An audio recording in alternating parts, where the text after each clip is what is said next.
Oh, from New York, New York, you are listening to Extra Time, presented by AT&T 5G. I'm Andrew Wiebe with my partners in soccer, Matt Doyle, David Goss, behind the scenes, but never forgotten, producing Anders is here, coming up today from the AT&T 5G virtual studios. The best thing we saw, as always, this time from week 3. We're 3 weeks in. Doyle's big takeaway this week, Neville's little finger moment on Gonzalo Higuaín, talking Carles Gil. He really effing hates playing in the snow. Like, he will tell you about it in those words, no uncertain terms from him after a loss to RSL at home. Sounders Galaxy felt like a playoff game. Charlotte almost got a point since he won. Yay! Alan Velasco had a dream debut for FC Dallas, and Dane St. Clair stood on his head, and much, much more, including our CCL preview. Does MLS really need to win CONCACAF Champions League, and what would it mean? Let's jump into it. What's up, guys? How's it going? How you feeling? Dave, you're wide-eyed, you're bushy-tailed. You were out of New York City, and now you come back over daylight savings. I've been crushed. 1 hour difference just changed my entire life overnight. It's man, you are really on the you're a conveyor belt, and if one little pebble gets in there, it all goes. No, I feel really good. I was in Savannah this weekend. Savannah, Georgia. Is that a decent accent, Megan? No. My fiance, who's in the room making pasta right now, which smells phenomenal, went to school in the South, so she's been doing a Southern accent all weekend and getting mad at me for doing it poorly. It was a great weekend because MLS was spaced out, so every time I had an opening, I got to watch a game. So I got a good amount of games in, and we already did MLS today with Dunny and Alex Steck from FC Cincinnati, so I'm juiced. I got energy. I feel like Alec Conn right now. I really enjoy MLS today. It's a great, just throw it on and hang out on Twitter Spaces while I'm working, getting ready for ETR, whatever it might be. You can listen live on Twitter Spaces, 11 a.m. Eastern every single day. You can also now listen on your podcast feed, wherever you get your podcasts, whether that be on Spotify or Apple Podcasts or Podcatcher or whatever fill in the blank you prefer to use. We've created a feed for that. So every day MLS Today goes up, and if you search MLS Today, that's what it's under. Power Ranking Show on Tuesday with Doyle and I on Twitter Spaces also goes up there. Of course, we roll through the top 10 with special guests. It's always a lot of fun. And then the MLS After Dark shows that we're doing on Twitter Spaces on the weekends are also going up on that podcast feed. It's one of those things. I enjoy Twitter Spaces. It's also my job to sit around and listen to soccer shows on Twitter Spaces and think about MLS. It might not be your job to do that. Probably isn't, and you probably would like to listen when it's convenient for you. So we've made that easier. Should be really cool. Let's get to the best thing we saw from week 3. I'm going to start us off. NYCFC's massive, uncontainable MLS Cup banner goes up at Yankee Stadium. This was just a moment of true enjoyment for me. I'm not here to make fun of NYCFC. I'm wearing the NYCFC jersey that I was sent. It's actually a wonderful jersey. It's got the star on it. All the people out there who Wiebe pandered to in the offseason and turned against me as the anti-whatever, listen to what he just did. In your moment of triumph, Wiebe took a pot shot at the back of your Achilles. That's not a pot shot. I'm not coming in studs up. I'm helping NYCFC up off the ground in what is a wonderful moment for them. I like the banner. It is a little small.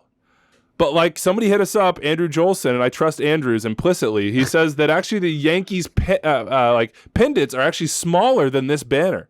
Well, so now the Yankees have a lot more. I was going to say you're fitting 27 in there. Yeah, there's a high volume situation going on for 27 rings, bro. But look, it's a wonderful moment for them. It is, again, it does, just when you see it unfurled and the guys up there untying it and then it falls down, but it doesn't fall very far. It is kind of funny. But here's my take. They should sell those banners. Every NYCFC fan has space in their home on a wall somewhere to get one of those banners up. Size is not an issue. You could pack that thing and take it on the road. If you're going to, let's say, a CONCACAF Champions League game in LA, you could bring that with you. It's packable. You can transport it. It could be sold. It's a collector's item. Amongst the many things that's happening right now. I was going to say that amongst the many things that's happening right now, Doyle, we now know Andrew Wiebe's full Midwest. He thinks everyone's got space, quote unquote, to put up a banner. Look behind you. Turn around right now. I know you have this beautiful artwork that was put up by and chosen by your fiance. But if you wanted to hand an NYCFC championship banner behind you, you could do so. There's plenty of wall space. I got to carry that thing up 4 flights of stairs, through the doorway, past my super, and hang it on a brick wall? No chance. You can't drill into that brick wall. I know how it goes. But if you go in the mortar, you could probably patch that up. Anyway, that's my the best thing I saw this weekend. And by the way, NYCFC with a nice win over Montreal. So that was a good note for them as well. Dave, what's the best thing you saw? I mean, I think it's going to be pretty obvious from me. You've got one legend in Dab God scoring a goal for Columbus to get a win, honoring another legend in BWP with the click the heels celebration, which I think Charlie said the best last week on our show in talking about his retirement, when he was like, I hated it so much because it was so good and it meant he scored against you. And I think a lot of fans sort of felt that. I remember when he broke or he scored his, 100th goal at DC, and it was like that perfect moment. He goes to the corner, he does the heel clicks early in the Audi field. It was an awesome moment to see. Bradley Wright Phillips signing the one-day contract to retire, and then being announced he'll be a part of the front office for the Red Bulls. And this is exactly what I've been talking about for 2 weeks when people bring it up, in 7 years as he's been a part of the club, is he has, as a player, worked hard and cared about young players coming into the league and helping their careers. Derek Etienne Jr. is 10 years younger than him, chose to do that because of what BWP did for his career and helped him. I think Alex Mule will tell you the same thing. Sean Davis, Tyler Adams, Brian White, all these guys. And it's really special. BWP, I think, is going to do as much maybe for the game in this country in his post-playing career as he did in his playing career. And it was cool that it was just such a genuine moment, and shows you BWP had trouble at times at clubs in England, finds his feet with Red Bulls.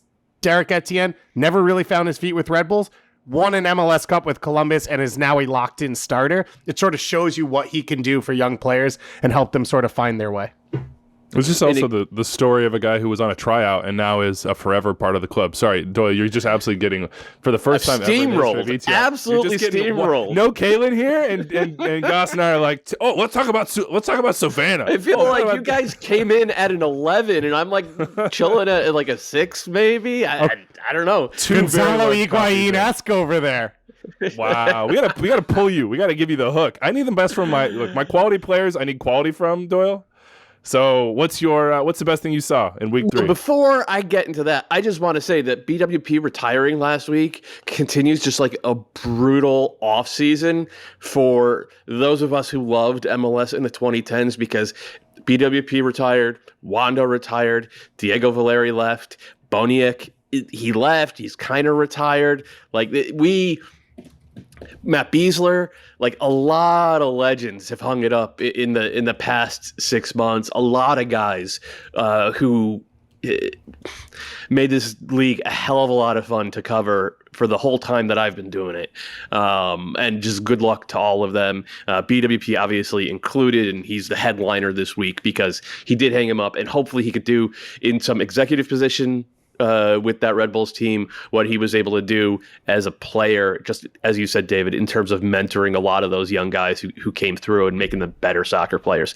Okay, so sorry about that. The best thing I saw this weekend was my Twitter feed, because FC Cincinnati fans came crawling back to me, crawling back on their hands and knees, thanking me for saving their team after the performance Alec Khan had this weekend. That first weekend, they gave up 5 goals. He didn't make a single save. All of them in my mentions screaming at me that he was a fraud, that he was worse than Vermeer and Titon. Like, trust me, this guy is. You mean Ajax goalkeeper Shamisha Titon? I was going to say Champions League goalkeeper. Would you call this procession of FC Cincinnati fans a march back to your good graces, or how would you define that? Let's call it a march. Let's just stay on brand for FC Cincinnati. God, they're so good at marches. They're elite at marches.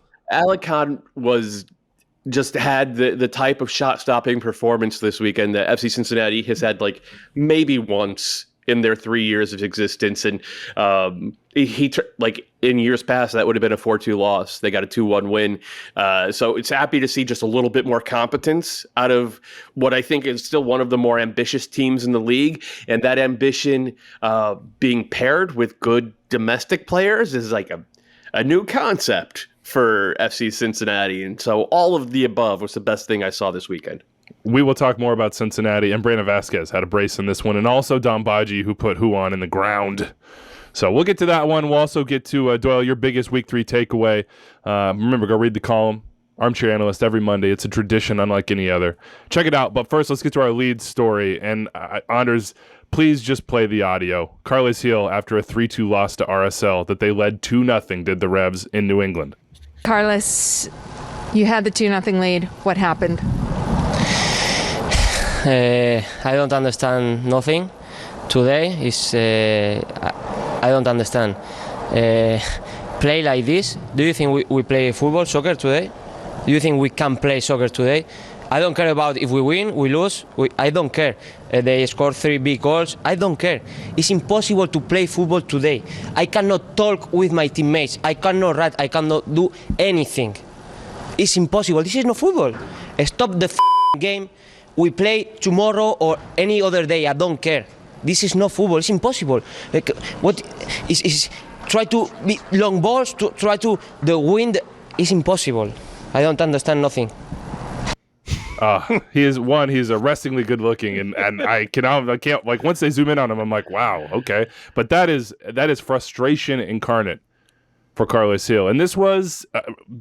Temperatures in the teens. If you watch this game, this is snow on the field. This is slick conditions on the turf at Gillette. It's also this is 3 days windy. after a game in the snow. It is. I will say, and we had some New Englanders jump in here, and I talked to Charlie about it last night. He said the conditions were markedly different. Yeah. It's like playing, having those temperatures in the teens, having the wind at the level that it was at. Yes, the snow was pretty similar, and Carles Gil said this is the best performance of the season after they beat Pumas. But that's what I'm saying. He was not having this one. That's how you know how bad it is. That 3 days ago they played in the snow, and he's complaining about how bad the conditions are today. Also, by the way, he says that if they had won by 2, he'd still be complaining. I don't believe that part. I just want to put that out there right now. The rhetorical questions for the interviewee were pretty good. Never letting it stop, just the body language, everything about that. A wonderful interview from Carles Gil. But look, LD hit us up and says, hey guys, no need to listen to Extra Time today, as surely the narrative regarding RSL has and will be that they beat a heavily rotated side in a weather-delayed match in Seattle. That they beat the Revs, but Carles Gil whined about conditions, so the win doesn't mean much. Or will somebody stand up for RSL? We will not. We will refuse to stand up for RSL. We will acquiesce in the face of that responsibility and defer to MLS Today, which had Brian Dunseth on to talk through this. Sell us on the interview. I mean, you guys went into it. You dug deep. I mean, you had Bobby Wood advocating for Bobby Wood to be called up to the U.S. national team. That's how deep you went into this, Dave. Yeah. Dunny, obviously, he's around the team as much as anyone. He knows as much as what's going on. And I think you could feel his excitement. And I think part of his excitement is he knows what they're talking about in terms of acquisitions. And he brought it up before I did, because I kind of thought we'd do the interview and he'd be like, Pablo's got the guys playing hard. There's a lot of talent in this team. I didn't think he'd focus on additions and how they can get better as quickly. And that's like where he went immediately. And I think that's the excitement around the club, is there's a belief that there's a new dawn coming, that there are pieces coming, that they're already starting to fix up the stadium, the facilities, all the things that have sort of gone by the wayside over the last few years, as there hasn't really been that guiding hand. And so that on top of the soccer they're playing, I think is where you get a ton of that excitement. And Dunny came on for about, as you said, 20 minutes to talk all about it, break it down. And they've done this without Aaron Herrera, without David Ochoa, without Damir Kreilach now, for a large stretch of it. Like, this has not even been the full squad that they have in Salt Lake, on top of potential additions that could be coming. Yeah, so would you say that MLS Today fills in the analytical gaps that the narrative-obsessed hosts of Extra Time kind of leave in their coverage? Is that what you say? What you would say MLS Today does? I don't know. Dunny denigrated Super Target and put Nordstrom on a pedestal, so that feels pretty hot take narrative to me. Like, Dunny's apparently got DP money. Okay, I know, man. He's got deep pockets. I would say that we answer more than one of the W's. Where maybe on extra time we just answer the what and not the why or the how or anything. Wow. I'm just being slandered to my face right now. Listen, KU journalism, baby. You've been on this show for literal years, like almost a decade for some of us here. And you're like, oh, well, on this show. It's like, okay. Anyway, listen, man, I don't really listen to extra time, so I don't know what goes on over there. But perfect. if you... you're just on it. RSL, 7 points, tied with LAFC atop the Western Conference right now. With, as we said here, wins against Seattle and New England. That's pretty darn impressive. We'll see if they can keep it rolling, and I do think the additions are a big thing. That's what I'd heard rumbling out from the squad in preseason of like, yeah, a lot of people talking about the subtraction here with Rusnak and others, but you just wait. Like if we get some players in here, this could change, and right now they're overachieving. Ex-human spirit is very high, and so are goals scored compared to goals against. All right, go check out MLS Today. We can't sell that anymore. Let's talk, Doyle, about your big takeaway, and let's go right back to the land of narratives. Miami hosting a match against LAFC. Miami losing a match against LAFC 2-0. Wasn't that notable in that sense, but it was notable what Phil Neville decided the post-game interview was for. Walk us through what happened after this match. Yeah, I didn't see it myself, but our guy Ben Wright, was in there listening to it, and he reported on it, and Phil Neville just backed the bus up over Gonzalo Higuaín, who he had subbed off in the 63rd minute. One of the quotes is, "I just wanted more quality from my quality players. Every team we've played against, their quality players stand up and score. Ours don't, and they need to." And he went on to say, Higuaín's role hasn't changed. He's our best finisher. We need him to finish. He's our best passer, our most creative player. We need him to get assists. And there's a lot of truth in that, right? Like, he's still their best player. He has not scored, but it's all obscuring the fact that he's not set up to succeed, right? His role has changed. Gonzalo Higuaín has been a forward for 20 years, going back to his youth days. He's playing as a number 10. And it's not just he's wearing the number, right? He changed his number this offseason. He's wearing the number 10 now. He's actually playing as a number 10 underneath a lone center forward, whether it's Campana or Ariel Lassiter. And he is the only creative guy on the field. Behind him, you have a midfield with Gregory and Mo Adams, two pure defensive midfielders. Jean Mota is more of a box-to-box guy, but he's not very creative as well. I haven't seen much creativity from Taylor, the new winger that they brought in as well. It's kind of a 4-4-2. It's more of a 4-4-1-1 where Higuaín is allowed to drift and pick up the ball and try to create chances, and it's all he can do. It's all he can do because of the way this team is set up, and he's third in the league in chance creation. Like, he's doing that part of the job. He's not scoring goals, but how is he going to score goals if no one else on the field can provide the final ball? So while I understand that Phil Neville wants more from his best player, and I don't blame him because as good as some of the stuff that Pepita has done is, he's not been overwhelmingly great through 3 games. We can all agree with that. The real issue with Miami is how they're set up. The midfield is ultra defensive, so of course Higuaín is going to focus almost entirely on creating chances, especially while he's playing a new position. And then on top of that, this is the second straight week where Phil Neville has set his team up for failure by playing Brek Shea on the back line. Brek is 32.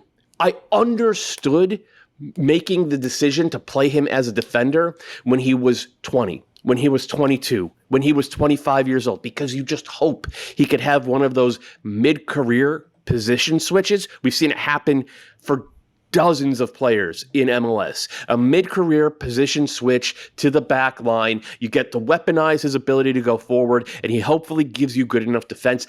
A million different coaches have tried this over the past decade. Every single one of them have failed. Austin ripped them apart last week with Brek Shea as a left center back and a 3-5-2, I will say. It wasn't entirely Brek's fault, but he was very, very poor. And anybody who's watched these experiments with him as a defender over the past decade could have told you what was going to happen. In this one, he lined up as a left back in a 4-4-1-1. He lost track of Kwadwo Opoku, who got behind him for the first goal.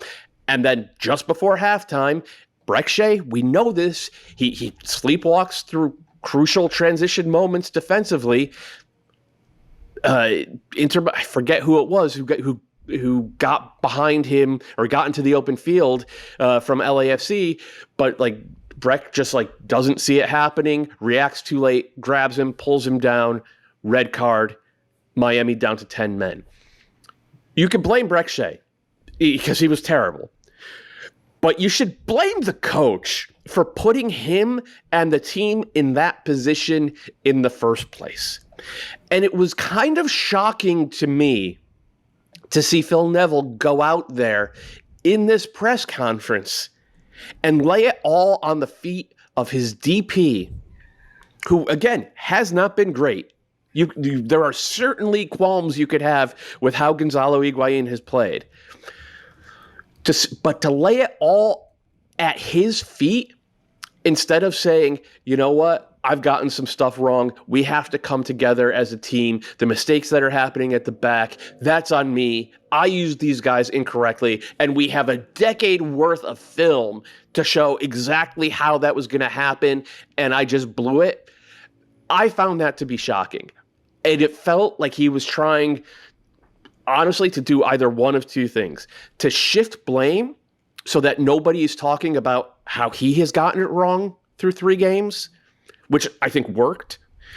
Or like maybe Gonzalo Higuaín is so, like Gonzalo Higuaín has lost the locker room so badly as a star player that Phil Neville is trying to rally the locker room against him.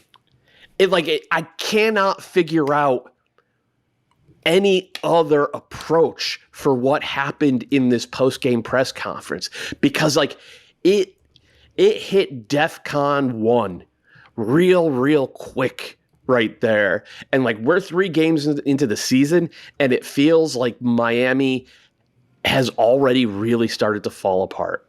That was my thing. Shocked. Three games in.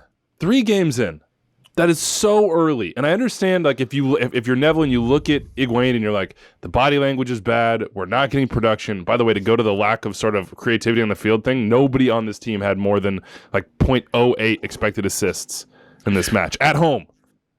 0.08, including Gonzalo Higuain. They're not exploding with ideas, but to do it 3 games in, and Higuain, I've talked about it a lot. I mean, he has to already be salty. The positive, he's making a ton of money. The negative is whatever project he was sold on has been imploded and had to be imploded. And Chris Henderson, as he told us and as we know, is doing the hard work to try to rebuild them back to something that is respectable. But I could see how he would be bitter, but they still need him to win. To have any chance of winning, it's not like if you get the rest of the squad together, I still don't think that this is going to be a playoff team. The only way that happens is if Gonzalo Higuain is a 10-10 guy, which he has the obvious ability and talent to do. He was 12-9 last year. Is this going to motivate Gonzalo Higuain? I don't know. Maybe it might motivate somebody else, but it doesn't feel like Gonzalo Higuain is going to be like, cool, Phil Neville, I'm really glad to get the public lashing here. I'm sure he knows, I need to be better. But also, it just doesn't.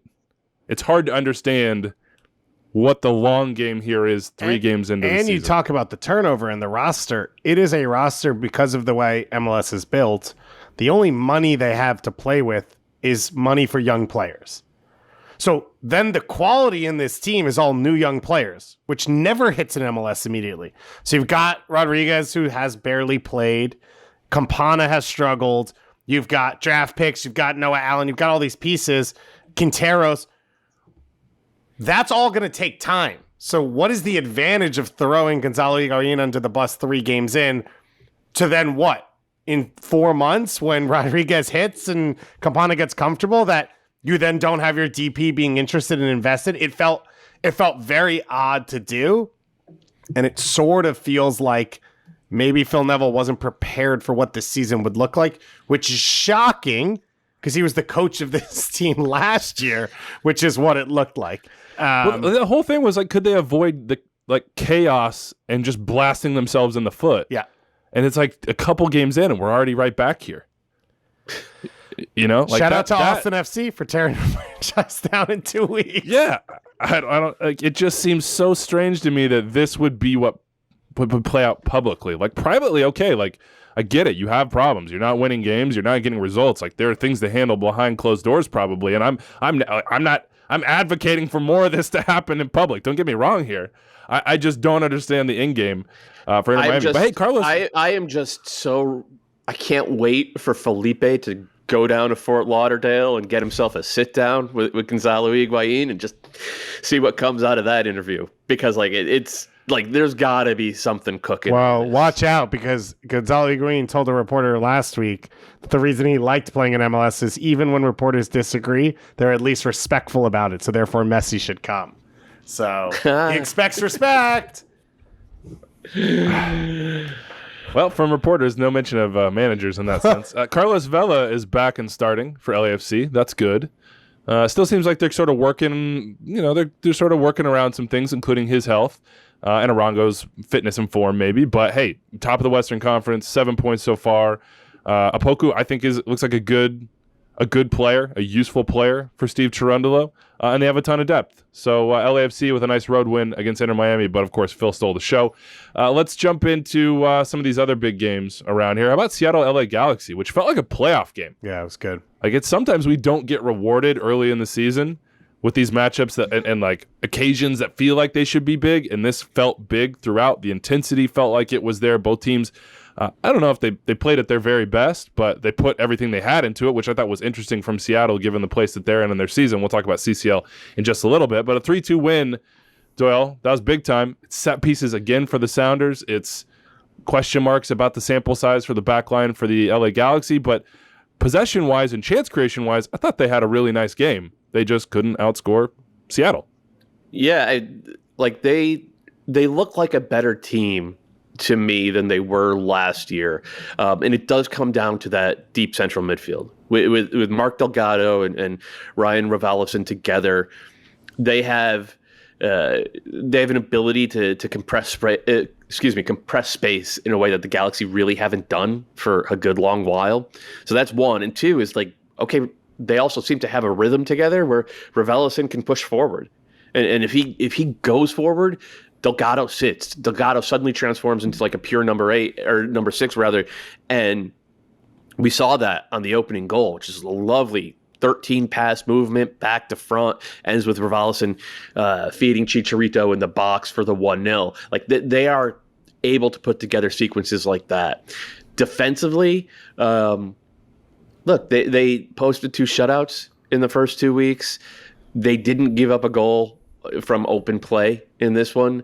I think what happened is that one of their guys just had a nightmare. Julian Araujo kind of had an own goal on the first one, though, to be fair, it wasn't really on him. That was just a mess of a corner kick defensively for the Galaxy. The second one, though, he seemed to think, by the way, that they were dropping on that. Or maybe I'm thinking of the third goal. There's one where Julian is the one who holds everyone on. It was the third goal. That's the third goal. He seems to be reacting as if he did the right thing and no one else was on the same page. When you watch the goal go, when one guy, that's Galaxy. That's Galaxy defending for you right there. But hold on, guys. Wait a minute. What page are we even on? Are we in the same book right now? Like, what the hell? So I don't know. Like Julian Araujo has been awesome since he won the starting job at right back a year ago. I think this is a one-off from him. I think the Galaxy obviously are going to spend some time in the lab working on set-piece communication and defense. I still think that the Galaxy that we saw in the first 2 weeks is something closer to what they're going to be than the kind of disaster that they had this week. I mean, they scored 2 goals on the road at Seattle, and they did it in style. And obviously, nobody in that locker room is going to be happy. But there actually was a lot of positive stuff to take away from that game from a Galaxy fan. Go ahead. I was going to say, the way they conceded was heartbreaking. Like, they were momentum moments where the Galaxy were on top and felt good, and they gave them up. Can you guys explain to me? I get it's a big game. Albert Rusnak is your designated player acquisition who has struggled to start the year finishing. You get a penalty kick at home, and a senior citizen, Freddie Montero, has to take it. Like, are you kidding me? I just don't get that at all. And I guarantee I haven't seen the quotes. It's good marketing for the coffee shop. Yeah, for sure. I guarantee Brian Schmetzer said it's their decision to make. Freddie scored them this week. He looked good. That's great. But you kind of want Freddie to like hand it off, maybe. Like if it's their decision to make. I get that he wants it. Maybe, and Freddie's always going to want it. But also, how healthy is Raul Ruiz Diaz going to be? Is he going to play this week in CCL? Probably We don't not. know that. Maybe you just want to make sure that Freddie's in a good rhythm, feels good about putting the ball in the back of the net. I think it's a very easy call. Let the guy who just converted the penalty the other day against Leon, let him with convert class the penalty too. in this Rusnak one. missed 2 sitters against Leon. You would have won 5-0. I get what you're saying, but like this was it's not like they were up 4-1. No, they were down. in this I one. get it. Like It's a big moment. The game was in the balance, dude. Like But you signed a DP and you said this is the dude. Get him going. Like, you get him going. Get him going when the stakes are not that high. Freddie Montero is probably going to start in the Champions League this week. He's probably going to start at center forward. Keep that guy scoring goals, whether it's from the spot or a near post run or whatever. we got Doyle Kalen up was 2 here, we 11. It took a few minutes, but we right? got him there. If Kalen was here, we would I don't ask know. him I have how like a you worked 7.5, this all 8. out. You know, we would ask Kalen, like, within the team, does it matter that they argued over this, that there felt like a little bit of like, hey, And I really want this way. Kalen would say, "I was never the one to take Yeah, penalty I was kick." never in Well, or he would say, if I had a particular Kalen say, like, I kind of like this, you know, like both guys want it. There's an element of, Right. of like ambition But here's and my thing. competitiveness. I have no problem with any of that. There has to be an adult in the room. There has to be a leader Well, it seems like there was one. to the group. There was. Freddie. That's not how that works. It was the 40-year-old who scored 2 goals. exactly. Freddie was like, he was like, all right, hand me the ball. Like, I know you're going to be mad, but I'm going to finish this. We'll all go Right. celebrate over here. We'll win this game in CCL. Like, come back. Finish your sitters, Albert. To echo everything Like, look, Doyle said. it sounds like me at dinner. Like, finish your dinner, Cameron. Like, and then we can talk about ice cream, all right? If you want to have the special stuff, do the average Weeby's stuff. a dad. Yeah, I didn't notice. But I do think you leave this game for the Galaxy. You feel hopeful about the way your group looks. And this is what Seattle's capable of. I think this is why all of us picked them to win so many trophies. They didn't play well. They didn't play great. And they put up 3 goals and they won in a huge national TV game coming off a huge CCL game. There are so many winners in this team that can do it individually, that can wake them up. What, like Roldan did, I think, at times on Wednesday. Christian Roldan has been so good on the wing. Yeah. He's been absurdly good on the wing. And I think I thought Wednesday night was one of the best I've ever seen João Paulo play for this team, and he's played at an MVP level. And obviously, what you're getting from Vargas. So this is why people believe in Seattle, and this is why people pick Seattle without their 2 arguably best players. They put up a 3-0 win over Leon and a 3-2 win over the Galaxy. Do you have any concern, Dave, just about the long-term viability of the David Goss theorem vis-a-vis Kevin Cabral? It's been rough. But then he hit the post, so it's been tough. Listen, I had a back and forth with someone about Drew Yearwood on Twitter yesterday with the Goss theorem. It took him the second half of the season. It just has to happen. You just have to find your feet at some point. Just need a sliver. Either that Just need or a let sliver. Samuel Grandsir take over and find it. But look, we got to diversify the theorem here. Like, we got a lot of candidates here. We might have to move some nuggets around, make sure they're in the right place. How about Efra? He almost did it again. Yeah. Yeah. The left foot. At what I wanted point that to go in. I wanted that to go in so bad. I don't know. I just want him to be the starter.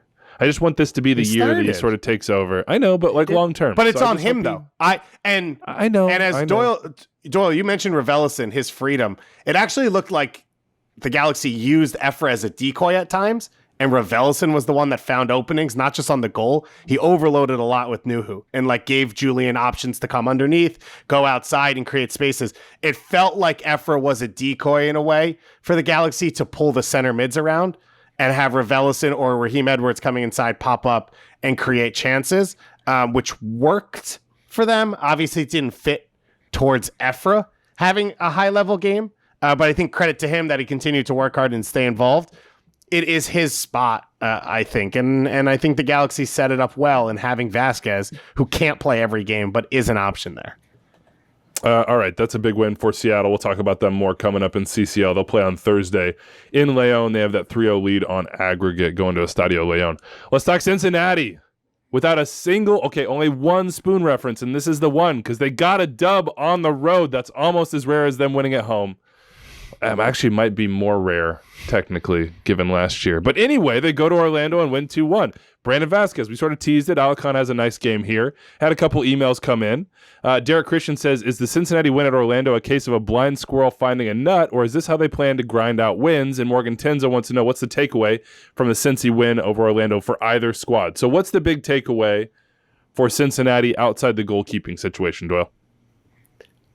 I mean, you got to start with the goalkeeping situation because, like I said, a couple segments back, this is a 4-2 loss last year and the year before, so they got that right. I think the other big takeaway is Brandon Vasquez through 3 games, he leads the league in shots. He had himself a brace in this one. He now has 6 goals and 2 assists in his last 7 games worth of minutes going back to last season.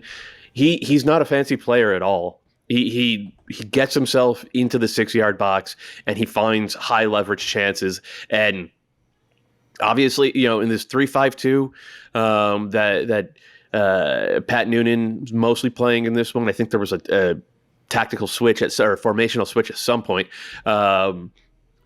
He had good chemistry with Dom Badji, who has been spending time in the weight room clearly, and he also had good chemistry last year with Brenner down the stretch. And that is good on a large scale picture because Pat Noonan comes from the Union.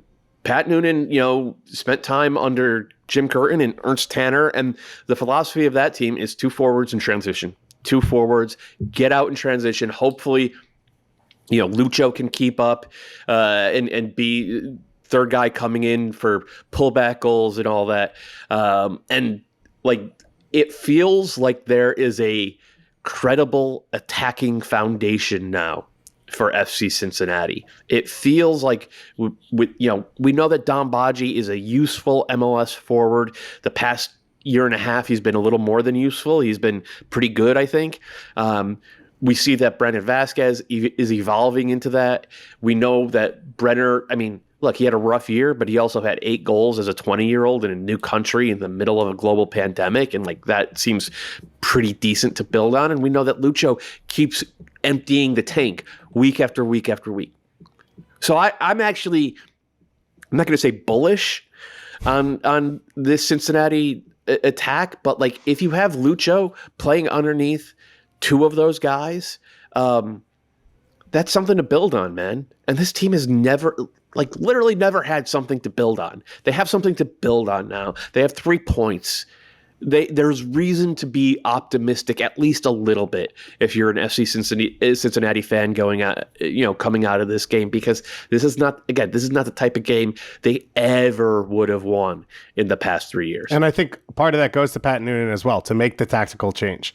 The halftime tactical change to shift his team a little bit, as Doyle said, more to a back 4, took off Ian Murphy, put Dominic Badji in that space, brought on Atanga. Those were moves that no FC Cincinnati manager has ever made successfully. So I think having an identity works. Pat Noonan clearly has that. FC Cincinnati is still learning it, but they'll get there, I think. And as Doyle said, a decent amount of these pieces fit it. But then also having a coach who knows the league, knows what other opponents are doing, and then is able to and willing to make changes, that's all new for this team. And so that has to be exciting if you're a fan, to say you've finally got a manager who understands at Orlando at halftime what they're showing you, what the heat's like, what the pressure's like. How can I shift this to make this easier for my team? So I think on top of what you saw from Alec Khan, you also saw it from Pat Noonan, and those are both aspects that have never existed for this club. Lucho Acosta, you just got to say one of the signings that kind of just changes everything that Cincinnati is capable of. I know they didn't realize it last year because so much else was wrong. but he is a truly special player. Like, if you're wondering, should I watch Cincinnati? Like, they haven't been good for 3 years. You should watch them for Lucho. His ability to find those little half spaces in transition moments, get turned, get running, receive the ball, and then play the right pass and make good runs. Really special player. By the way, the next 3 games for Cincinnati, they got Miami at home, at Charlotte, Montreal at home, who don't have a win and have been distracted by the Champions League. Then they're at Seattle and Atlanta, and then it's LAFC. So there's some tough ones after that. But maybe, just maybe, they're dragging themselves out of the basement here, and a good start with a win on the road against Orlando. Okay, let's talk about our 22 player of the weekend, presented by Body Armor. That's Alan Velasco of FC Dallas. Yeah, there's a deflection there, but it was a beautiful, just solo goal by him to seal a 2-0 win for Dallas at home against Nashville. We have a question here from Mason Carmichael. It says, how hopeful should FC Dallas fans be that Alan Velasco will hit an MLS quickly? Incredible debut, of course, the banger, but we've been burned on international signings before. Can we be confident that he is going to be different? So, what do you think, Dave? I think, obviously, off this moment, there's reason to be confident, or there's a reason to have belief. I think what stands out is there are going to be chances for him. Everything dies on Hot Air O'Brien right now. So he doesn't have to do everything. You're not asking him to come in and be your star player, your finisher, your number 10. You're just asking him to be a decent part of what's already being built up. The midfield 3 looks super comfortable right now. Everyone's confident on the ball. They know their rotations. They know how to find space. Jesus Ferreira will create chances for you. Paul Arriola will create chances for you. Marco Farfan will do most of the defensive work behind you. I think what, as an FC Dallas fan, I'd be excited about is there's a clear role. There's a limitation to what he's required to do to be successful in year one. And I think there's a team around him that he can fit in with very comfortably. So that's where, if I'm an FC Dallas fan, I feel like this could be different. And it's not required to figure it out. And also the team's built around you right now, 1 week into you being here. And it's not some of the other pieces they've brought in the past where you have that expectations early on. What's the big picture for Dallas with this win? Or for Nashville? Because Gary Smith basically said afterwards, we weren't up for it straight up. Yeah, they didn't look up for it. They didn't have much energy from the start. I thought Dallas was all over them. Mm-hmm. They were using that 4-3-3 and Nico Estevez, which if you're a U.S. national team fan, you should watch Dallas play because it's basically the same formation, the same system, the same principles of play that Greg Berhalter, I think, wants out of his team. They were using that 4-3-3 to sort of pull Nashville's tight midfield diamond apart, move them from side to side, create gaps, make them run, wear them out. And it happened. It eventually worked, and Nashville couldn't get pressure to the ball. Though it should be said, both goals came minutes after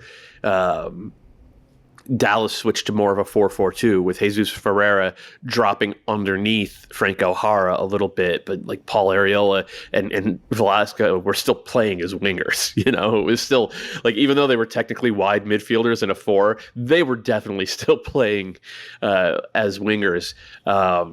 So I think from Nashville, I'm not going to say back to the drawing board because they've been, this is a 3rd game of an 8-game road trip. They've shown the ability to get road results over the past 3 years now, or 2.5 years, in a way that few teams can.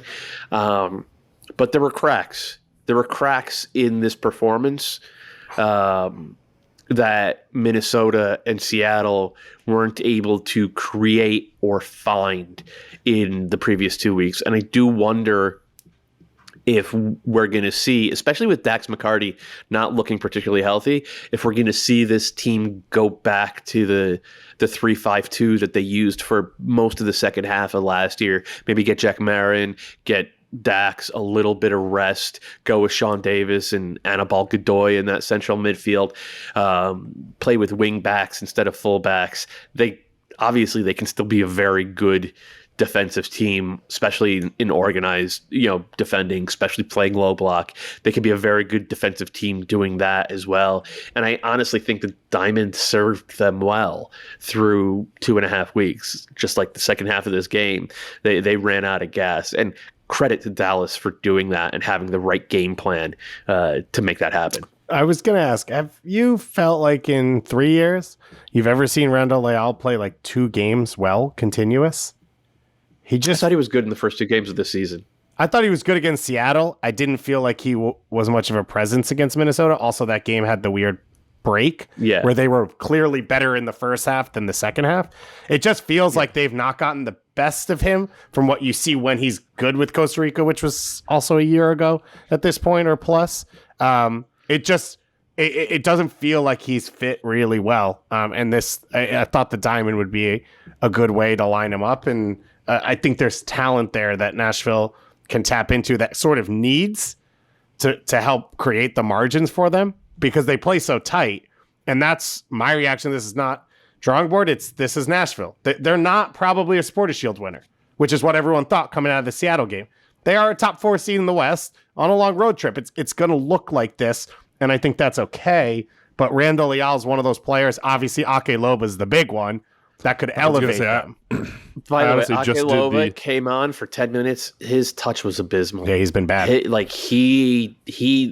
we've like kind of touched on it a little bit in this show that like it's weird that this team spent so much on a guy who had been productive at times in Liga MX and now can't get on the field and doesn't really seem to fit Gary Smith's approach.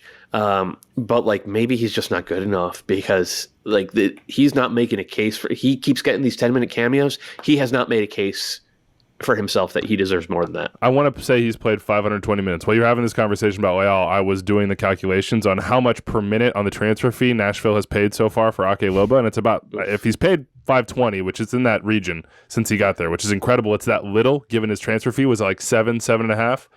7 million divided by 520 is $13,461 per minute played. And if you want to do the math on the goals and assists, that's going to get even uglier. And what's your number there? Like, what do you value dollars per minute? Because we've literally never done this before on someone else, so we have just no scale to go. I just did it for fun. Nice. I just did it for fun. It means nothing, but now you know $13,461. You know what? Pablo Mastroeni would tell you to throw your numbers away. Well, I don't think his expected human spirit numbers on the field are not super high either. John Arnold, before the game, apparently Alan Velasco was told that Walker Zimmerman plays in the U.S. national team and he plays well. And Alan said he really likes how Walker played, so they traded jerseys. He noticed he won a lot of balls on set pieces. Alan Velasco says he likes to collect shirts. He did it in Argentina. He hopes to keep doing it here. I'm just for fun. Next game is Portland at home. Whose shirt should he try to get? Diego Chara. Yeah, from an MLS perspective, Diego Chara. But Sebastian Blanco. From he might score a bike perspective, you got to go with Jimmy Chara. Or Dairon. Right? Dairon's just. Dairon. I know that Jimmy's had the bike side locked down this year, but I don't know, man. If Dairon might throw one in here, he might have gotten jealous. At Chicago, who does he go for? Come on, got to go Shaqiri, right? Dude. Are you kidding me? Okay, here's a harder one. Out there. Well, Gaston has time to take his shirt off. I was going to say he has time to take it off. Only one player on the roster for Chicago Fire has ever played in a Liga MX final and a World Cup for the U.S. men's national team. And that's Northwestern Soccer volunteer assistant coach Jonathan Bornstein. I like that. I think Federico Navarro, maybe he's got a relationship with him, both young Argentine guys. So I don't know. Maybe it's there. How about this? Colorado. Who would you try to get off Colorado? Who would I try and get, or who should he? Yeah. Diego Rubio keeps playing like this. It's Diego Rubio. A Chilean international. That's a good one to add to the collection. We all know that Mark Anthony Kaye is going to have himself a World Cup best 11 winter performance. And if you're a true MLS nerd, Alan, I don't know if you are, Drew Moore is available. Well, you don't have to go to the bench to get it, but Drew Moore is there. I just want to say, because I've been told that he is a huge ETR fan. So shout out to Alan. Hi, Alan. I have a game-worn signed Colin Warner jersey, and it's worth every bit. Wow. So that would be my recommendation. As someone who can attest, it just changes your space. All right. Well, look, we had another note from Andres Soto who says Edwin Cerrillo has excelled against Pozuelo, Heel, and Mukhtar so far. So talking about that midfield, just throw it out there. That's what Andres thinks. How about Atlanta-Charlotte? How about the moment when Jake Mulroney banks it off the back of a Charlotte defender and the entire Charlotte team drops in unison? It was like the plug got on. It's like somebody unplugged them. Just like, almost had a draw in Atlanta. Of course, Miguel Angel Ramirez had said, we're trying to spoil this. We're trying to go to their house and take a dub. They didn't quite get it, but they did get their first goal. I personally did not know who Adam Armour was And I pride myself on knowing basically every single possible player that there is in Major League Soccer. You're giving me that look right now, Dave. I know it. I'm as ashamed as you're making me feel right now on this show. Did we? Well, he was like their second ever signing, so yeah, we did. Okay. Oh, yeah. So anyway, it's fitting that a North Carolina kid from Cary, who started with the USL team there, who then went overseas and came back to be with this team to start, gets the first goal. I think that's fitting. I think it's a great story. I think the most fitting part is that he played for Atlanta United's academy as a guest player before he decided to go to Europe. Now, all of that is because he did not have a pro team in his area that he was going to play for. So this kind of shows you why this club has value, what it can be. He wanted to connect with an MLS team, went to the GA Cup with Atlanta United. Shout out to Tony Annan, now at South Carolina. And then he went over to Germany, couldn't really find his feet, came back, spent last year on loan in USL, and now he gets on the field. He's a youth. I mean, he was a USU 20 starting fullback. The guy's like off the charts, quality, skill, athleticism. It's just all about, can he do it at a high level at that fullback position? But I agree with you. Like, what's missing right now, this is a huge soccer area. Can they produce talent like a Dallas does, like a Philly does, like we've seen out of LA at times, to sort of help match that? And that's a void they can fill. And so it was cool to see him do it. It's also funny to see it on a week where Sam Stejsko puts out a piece about how they didn't build through MLS and they built internationally and all that Ben Bender sets up Adam Armour for the goal. Give me the status report, Doyle, on Charlotte through 3 games. We've made a lot of jokes about being screwed. We've talked about their lack of, high-end attacking talent, let's say. And as you just referenced, Dave, a different approach to what has historically, well, not a different one, different from the successful previous expansion approaches, I should say. What's the status report? What did they show in this game? It seemed like a little bit of a step forward.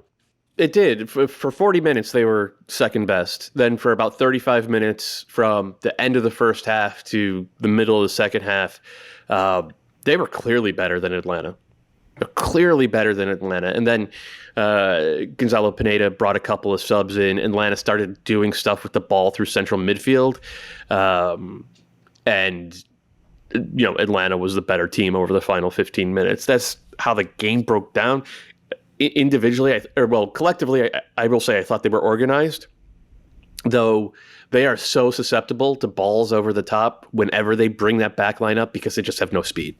With Fuchs and Carujo on that side, like it's pretty rough for those guys trying to cover in behind. Makun is he's a nice player, but he's not a put out all those fires type of player. So the back line is going to cost them games. The goalkeeper might save them games. He's been really good through 3. You think so? Blue Crown Soccer said, "Is he the best? Is he the best keeper in the league?" That's how high they were off him on this one. Settle down. I just said no. Okay, I didn't say it. Blue Crown Soccer. His shot stopping has been fine. He comes out in moments and gets lost, and that partially could be because the back I haven't necessarily. It could be. I haven't necessarily seen that, but like it's. I feel like I need a.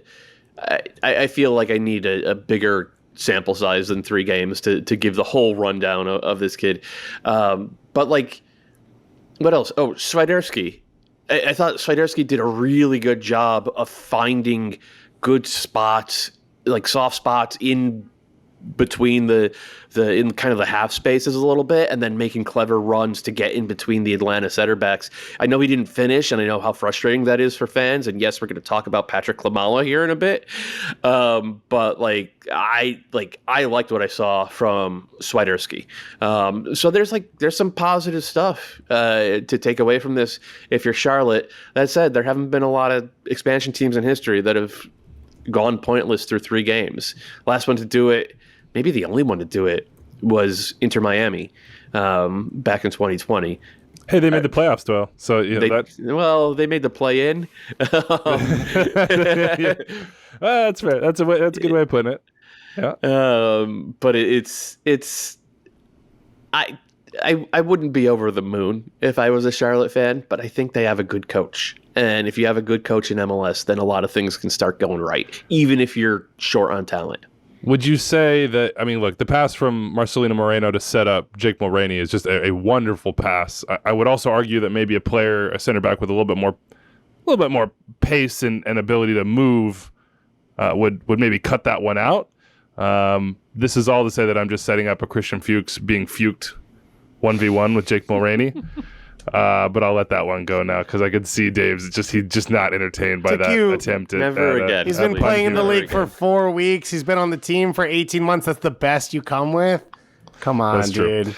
By the way, Miguel Angel Ramirez did address his screwed comments, and he actually says he has no regrets, which I really appreciate from him, that it actually lit a fire under his front office to get him to some help so that we can compete with a competitive team. Lots of compete and competitive said in that one. He says it knows he wasn't good, but he's a very passionate person. The front office and the coach communicating to each other through the press is so wonderful. Sorry, I stepped on your read. Go ahead. No. That was what the read was about. It shines a light on some other issues that they may have going forward as they try to get this thing on the right track and make some signings that can help them. So he says it's never personal against anybody. He wants to make sure things improve. And I appreciate that from Miguel Angel Ramirez, and we will provide an outlet for him to say whatever the hell he wants at any time that he wants to say it. All right, let's get into some rapid fire here. How about Minnesota going to New Jersey, going to Red Bull Arena, spoiling the day for the Red Bulls, who I thought played really well. I thought played basically how they would want to play.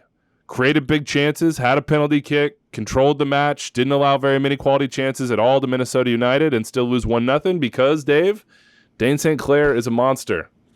It was epic. Just absolutely stood on his head in this. It was an epic performance from him. He hasn't played yet this year, so for him to step in and do it was great.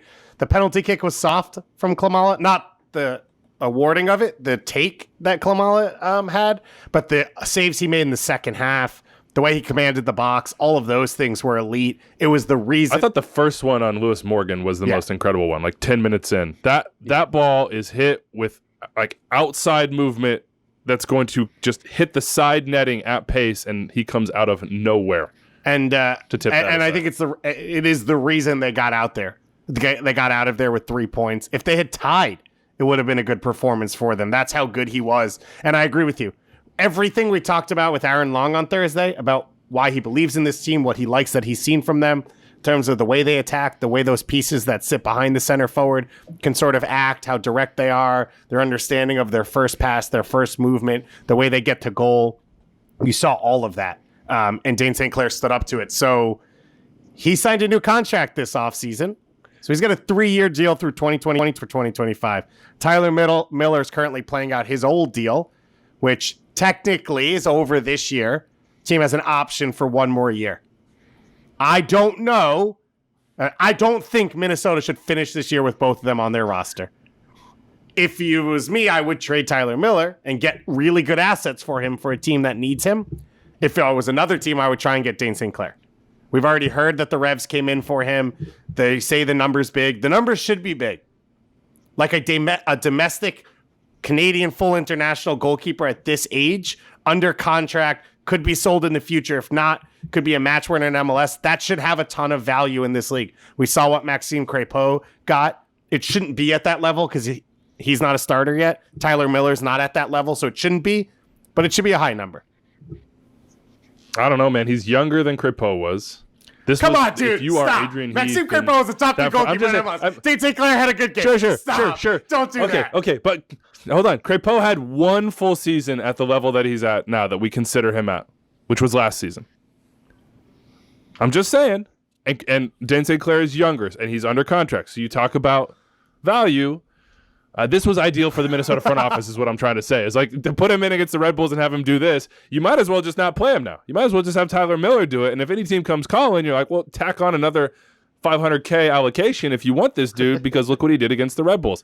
Is there a controversy here, Doyle, or should Miller be the starting goalkeeper? Should Dane St. Clair? How do they handle this going forward? And if it's not Dane St. Clair, what would you advocate happen for Dane St. Clair? Because I'm sure he wants to play. That's how he's going to develop. Tyler Miller's been a pretty good keeper in this league for longer. It's not like he's old. He could have 8 more years as a starter. I think he's 27. I like Tyler Miller. I think Dane St. Clair's ceiling is higher. I think his floor is lower, and we saw that last year when he started. Like he was pretty abysmal to come out, coming out of the gates, and that's how he lost the job. That said, if you're a coaching staff, part of your job, is to develop the talent on your team. It's about winning games first and foremost. Everybody agrees with that, but like, you have to make sure that the good players on your squad, or the potentially great players on your squad, get better and reach their potential. And I think Dane St. Clair is potentially goalkeeper of the year caliber guy. I don't think Tyler Miller is. I think he's a good MLS goalkeeper. If you're the GM, if you're GM Adrian Heath, you have to sit down with head coach Adrian Heath and say, A red wine, a couple. what is your bottles. plan? Couple of Pinot Grigios. What is your plan for getting the most out of this young man? Because this is the type of kid who could lead us to silverware and then be sold for the type of fee that Zach Steffen got sold for, or that Matt Turner got sold for. So I would have all of that in mind as I'm making these decisions And going forward. just off what Doyle said, credit to Minnesota. They've drafted well. They have not built out their academy. So in a league where teams are going to be bringing in big sums of money for players they're selling, this could be one of your few shots to sort of get a number like that. So it's not just, this is a good young player, how do we get the most out of him? This could be their big payday for the 4 or 5 years while other teams are starting to do it consistently. But I have though a question. musically, the one kid that they have, the one high-level kid that they have from their quote-unquote academy is Fred Emmings, who's like a 17, 18-year-old goalkeeper. He was actually the backup last night for Dane St. Clair. So they do have something in the pipeline at that position as well. Loons Coast to Coast says, is Kervin Arriaga the biggest steal of the TAM era? Reported $50K GAM for his rights to Austin and a $50K transfer fee for a 24-year-old D-mid that already looks like a massive upgrade to our midfield. He looks good. I mean, the biggest steal. He's a good player who's looked good through 3 games. Yeah, he and I like the potential of him and Hassani Dotson together in that midfield in that 4-2-3-1 protecting. No. Hassani Dotson's a fullback. Don't even worry about that, Doyle. Yeah, he's a fullback. He loves loves playing that position. You got to put him. You need to put him in 1v1 defending opportunities where he can get his hands as wide as possible. Like He just also make your loves body when as people wide play as it over the top and he turns to his own goal and chases. Yeah. He's really having fun then. Yeah, pretend like you're an airplane, Hassani. Like, maybe Red Bull should have had another PK in this one. I bet TBD. those Watch clowns on replay. instant replay didn't even really think that was an obvious handball. Yeah, Absolute exactly. Well, clowns no, on we that did. We show. definitely thought that. The question is, where did it occur? TBD. But we had a DM here. Klimala, WTF, $5 million transfer fee, $1 million salary, FFS for something's sake. Fletcher can't get on the field fast enough. This is a Red Bull fan that's fed up with Patrick Klimala. How do we This is respond? to Brent. that? Hi, Brent. I respond to Brent. I the tried to same- have some sense of like protecting his. I guess he doesn't need protecting. So yeah, just call him out, bury him. No, like he had. This is a guy who had a goal in week 1 and 3 assists in week 2.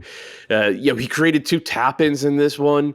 If you look at his underlying numbers from, basically every site that tracks this, like he's an elite forward in terms of generating, chances and generating chances for himself, I should say, and chances for his teammates. He's also an elite pressing forward. He also gets all over the ball. And with the way the Red Bulls play, whether it's a 2 up top or, as they did in this one, the 3-4-2-1, you need your center forward to get all over the ball. Contend for every header, win a ton of second balls, and then once you're in the final third, have the awareness to either go for the shot or pull back for an assist. So he checks, like, Klimala is a very good player. The issue is he's not a very good finisher. He struggles to put the ball in the back of the net. And that's tough to live with for a center forward. It's probably why he was available in the first place. But also, that's what we said 2 years ago about Tati Castellanos. He won the Golden Boot last year. In the long run, I think it's smarter to trust guys who find chances to start burying those chances. So I don't think that the Red Bulls should be thinking about moving off of Klimala. I do think that the idea of Klimala and a more natural goal scorer up top in either the 4-2-2-2 that Struber has liked to use or the 3-5-2 that he's used at times, that could end up being really, really good. I don't know if Fletcher's going to be this guy, but like obviously they think there's a chance, and that's why they brought him in. But no, I if I was a Red Bulls fan, I would not be particularly displeased with what I've seen from Patrick Klimala over the first 3 games this season. All right, let's hit some rapid fire here, and like ETR rapid fire. So Andre says we can't spend 8 minutes on every game. That seems wrong, but I guess I'll try to listen this time around. Houston 2, Vancouver 1. No Brian White for Vancouver. We won't talk too much about them unless you want to, Dave. This is the Darwin Quintero game, man.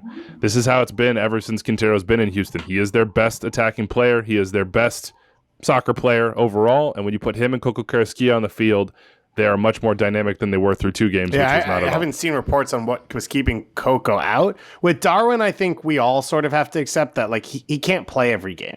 So while we sort of like to jump up and down and be like, why is he not in the team every time he does well? The job is to limit him and be able to get the best out of him, and it has to be in spurts because he doesn't cover enough ground to always be effective. He also doesn't always play this way when he's playing week in and week out. But it's so fun to watch him. Like if you are hanging out watching MLS and you see lineups come out and Darwin Quintero starting, turn on that game, whatever platform it's on, because he's going to put on a show. And Coco showed on the first goal what he could do. That ball to the far post. He covers ground. He sees the pass well. I think he's a top-level MLS midfielder. I think he has to be a starter for them. I will say this. Hassal hesitant when he comes off his line. On the first goal, it's a great touch from Corey Baird, but Hassal stops halfway out. Doesn't know if he wants to fully close or not. And you saw it 2 or 3 other times in the first half as well, of coming off his line and then stopping and not being able to close down the space because he doesn't go in at full momentum. But credit to Houston for taking advantage of it. I like Griffin Dorsey at wing back as well, or full back, whatever he's playing. And yeah, this was a good day for Houston. Yeah, felt good for Paulo Nagamura. You could see the pride he had in the win afterwards. So good for Houston. Not so good for Sporting Kansas City in Colorado. 2-0 losers. Really didn't show much in this one. Diego Rubio gets another goal. He's trying to say, hey, I can do this. Hey, Robin says, I got to be closer to goal. I'm going to get closer to goal. It helps when Andreu Fontas just kind of leaves him. And you can bring up now if you want that I voted for Andreu Fontas for Defender of the Year last year. But 2022 is apparently a much different year. Had a bunch of people hitting us up. Stephen Thomas, what's the most disappointing club in MLS and why is it Sporting Kansas City? Austin Rivers or Rogers. Casey looked to be in trouble early in the season. Should they hit the panic button or all come together for the newer pieces of the attack and midfield? Kansas City fans handling this little swoon with a lot of grace, apparently. But there are some concerns, I think. The back line overperformed probably last year and is underperforming now, and they have a lot more questions up top than they did last year, as well as in the midfield. So I don't doubt Peter Vermees most of the time. I don't take 90 minutes and apply it, universally to their chances this season. But I'm sure he's in the laboratory, as our intro says, trying to cook up something a little bit nicer for Kansas City fans. How about NYCFC's win against Montreal? Any quick thoughts on that one? They look pretty scary. Montreal, I didn't think were terrible. They had spurts. They created chances. They didn't finish the chances at the same rate as NYCFC. But NYCFC is a scary team if they're rolling along. Yeah, and I actually don't feel like they're rolling. I thought that the first 20 minutes was excellent, but then they kind of took the foot off the gas a little bit, and they still ended up scoring 4 goals. Like this was not a vintage A+ NYCFC performance, and they still did that. Now, part of it is Montreal played at the Azteca midweek. They played at 7,200 feet. Even with a rotated squad, it's tough to come from the Azteca on short rest.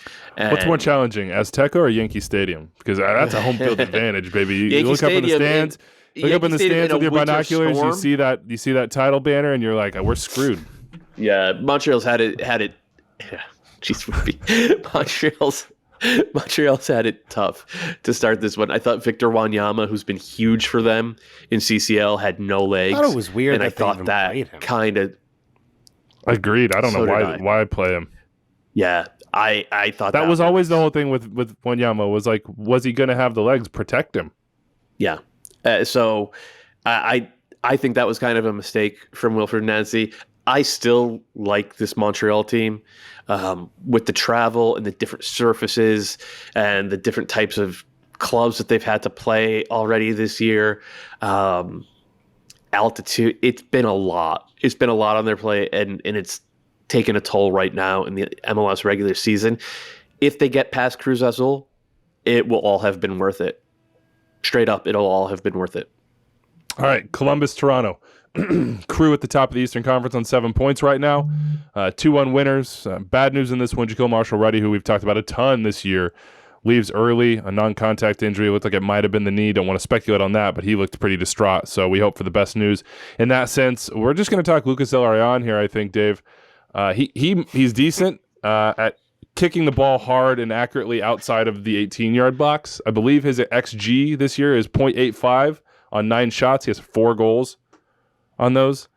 There might not be a better player, at least in this moment. He's on a heater, but outside the box scoring in MLS history. You could put probably Jovinko in that one, then Lucas Zelarayan. He is absurd and is probably the leading MVP candidate right now if I had to put one out there. He doesn't do maybe everything throughout the game, but he pops up in those huge moments. And for the narrative involved folks who vote for MVP and things like that really gets him going. But what's bozos. I think ridiculous about the total numbers he's put up in every one of his categories is how short he's been in this league. Like, he's going to be here for a while, so he's going to break every free kick record.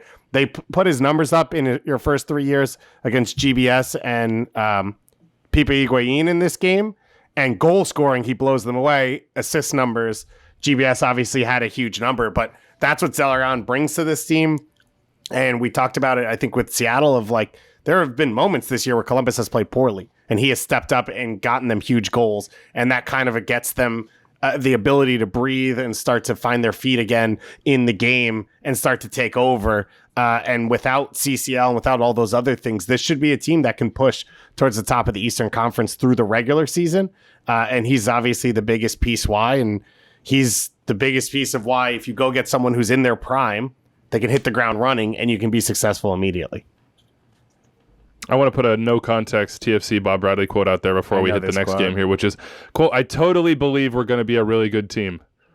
Just a very interesting quote with and without context. I totally believe.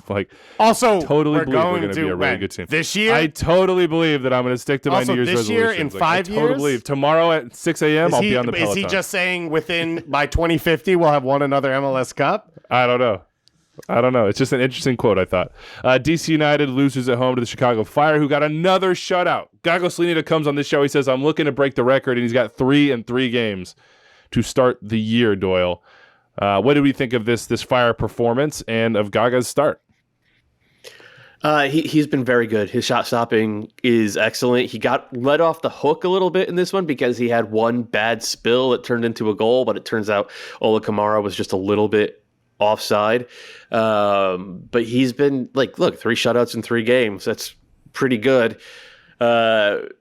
He's part of that. Shihos has been part of that. Yeah, Wyatt Omsberg has been part of that. The upgrade in central defense for this Fire team through 3 games has been kind of staggering. And largely thanks to those 2 guys. They are playing a boilerplate 4-2-3-1.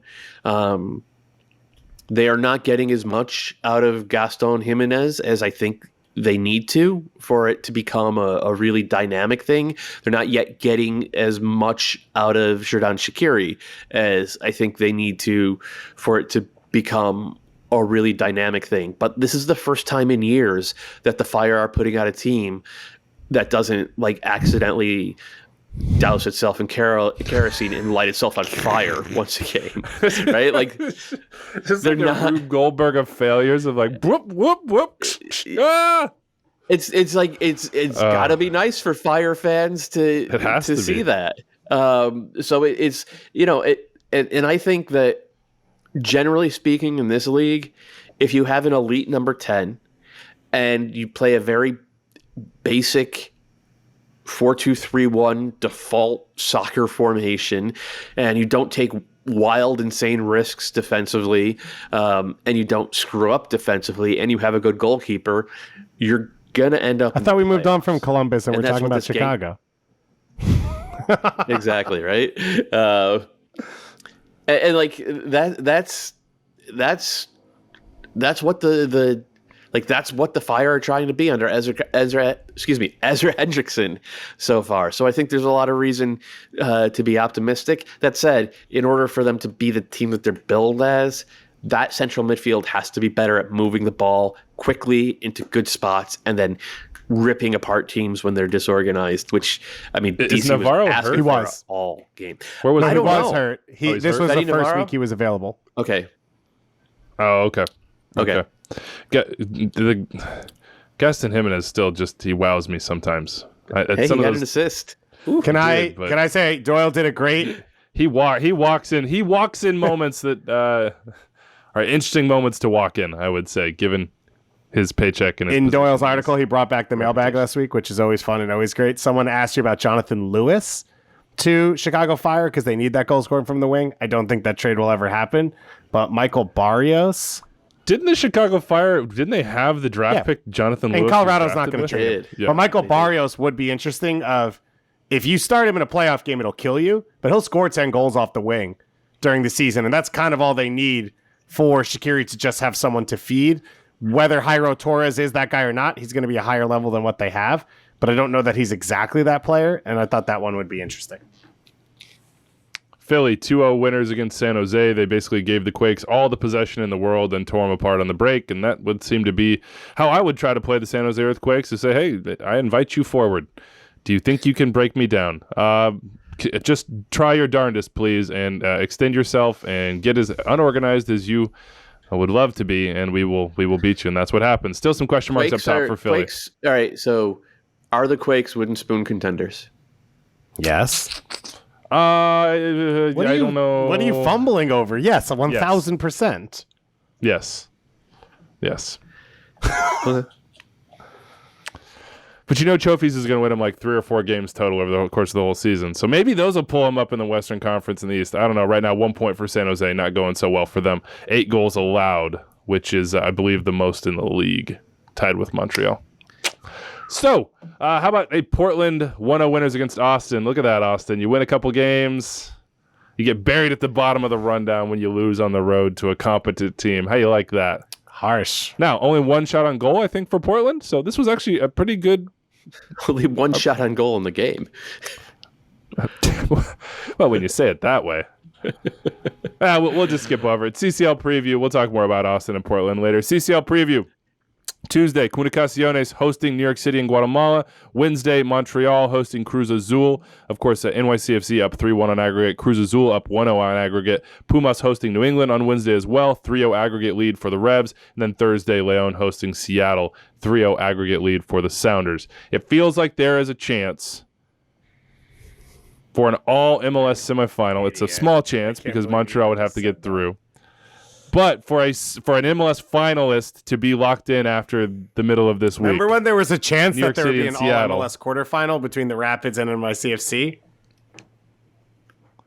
That's Yeah, what no, I CCL remember all does those to you. things, and it was all extremely painful. But if you don't have hope and you don't have belief and you can't just suspend it all irrationally to enjoy this, then you wouldn't listen to this show or enjoy CCL.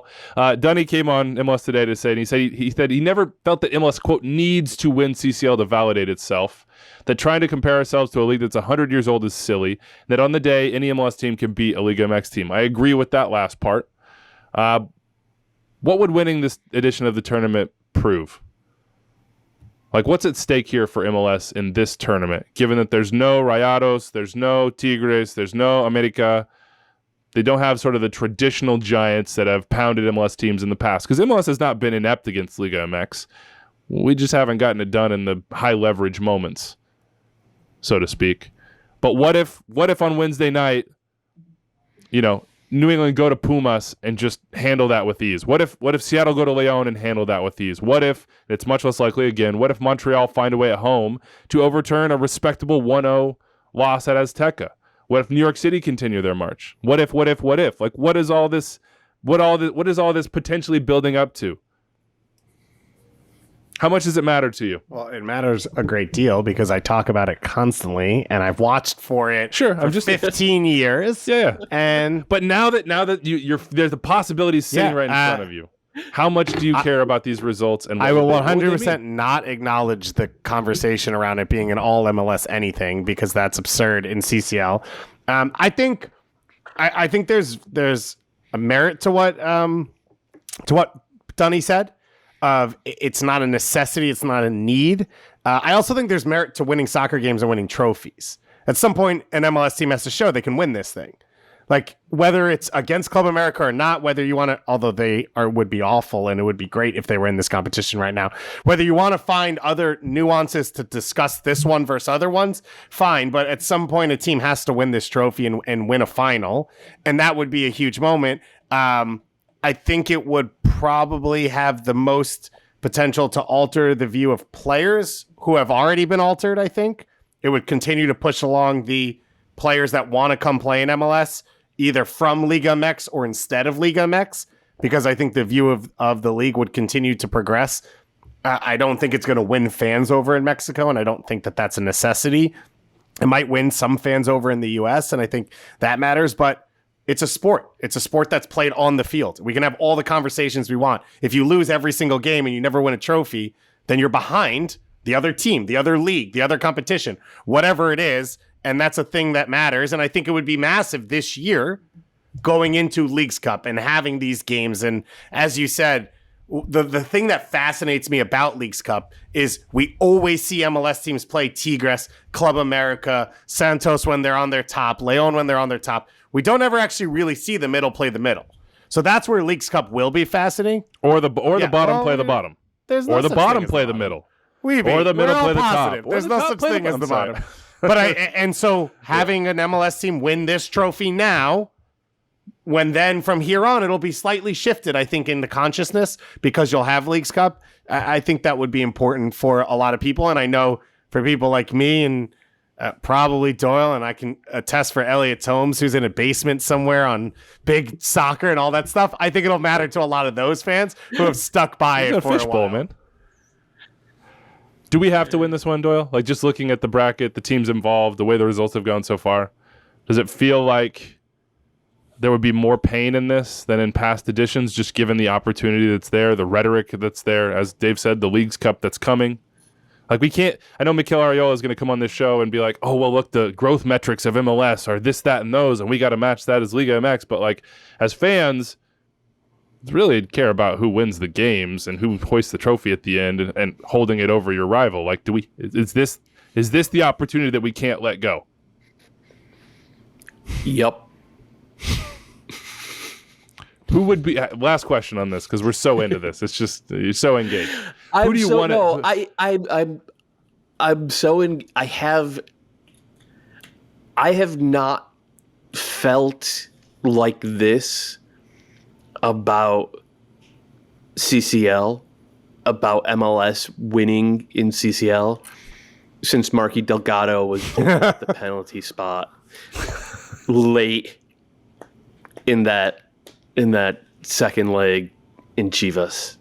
Like oh my God, it's here. Like hope died in me that day in that moment.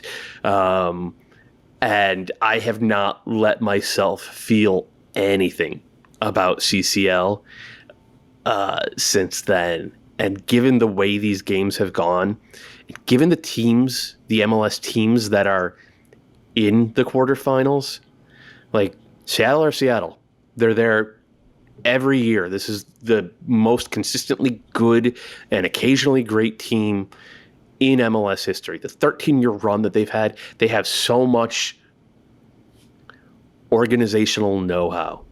The Revs set the record for single-season points last year. They have a goalkeeper who's going, well, maybe not, but they have a goalkeeper who's going to Arsenal. They have the league MVP. They have, two forwards or three forwards now with Josie who can just win you a game out of nothing.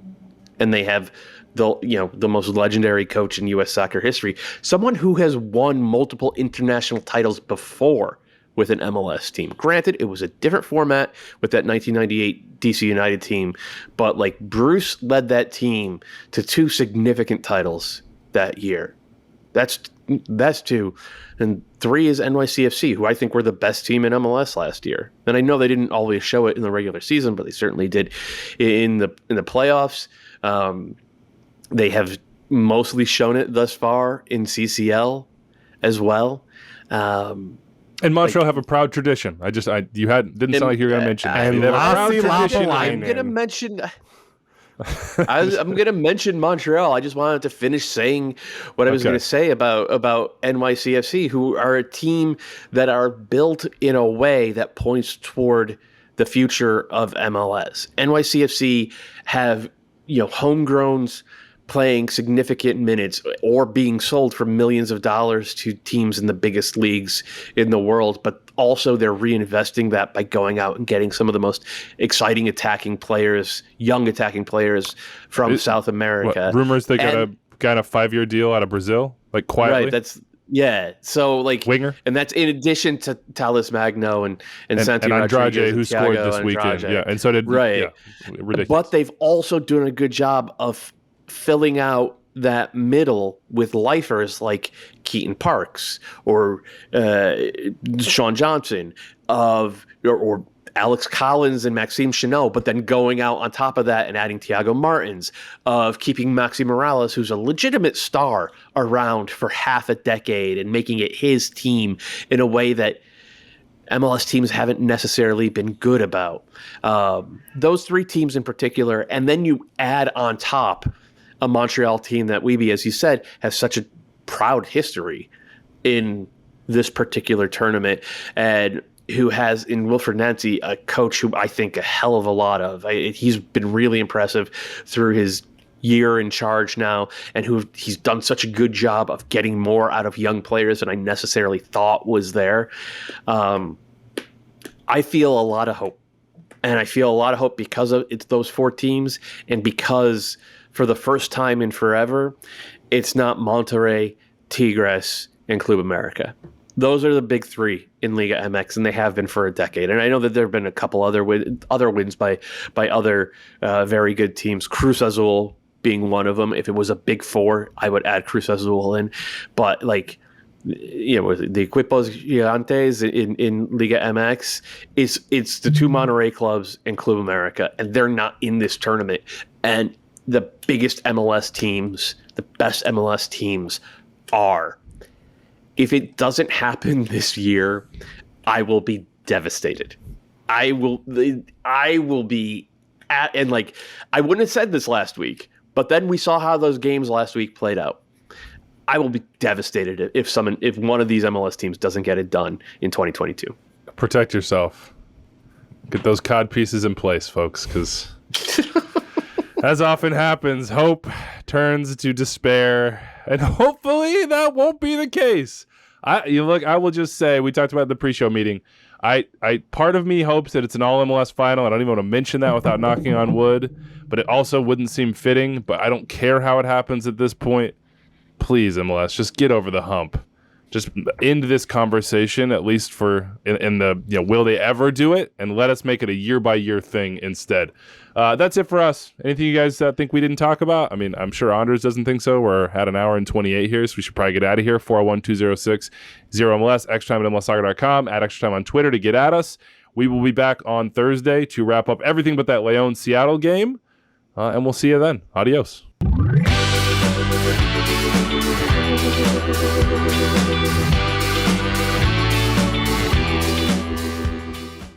Congratulations, you made it through more than an hour of extra time. That means you love the show, and if you love the show, you probably want more episodes. Click right here for more episodes of Extra Time, and here to subscribe to the MLS YouTube channel. Thanks for following along.